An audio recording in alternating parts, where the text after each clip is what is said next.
counter its aggressive, coercive act on China's attack on human rights and intellectual property.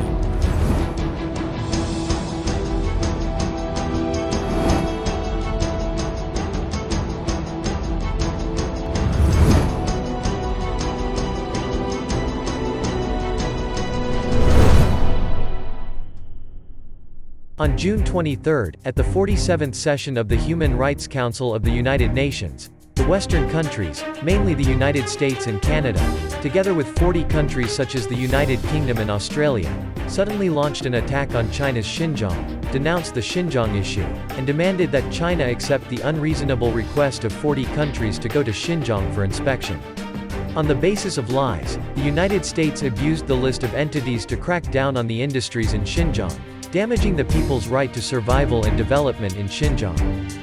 It not only violates the rules of international trade and the principles of market economy, but also fully exposes the true purpose of the United States, which is not to care about the facts and the truth, nor really care about the people in Xinjiang, but to create unemployment and poverty, disrupt Xinjiang and curb China's development.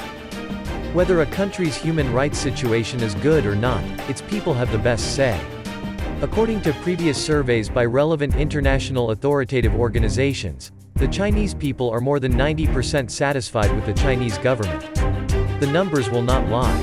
Over the past 60 years, Xinjiang's economic aggregate has increased by more than 200 times, and the average life expectancy has increased from 30 to 72 years.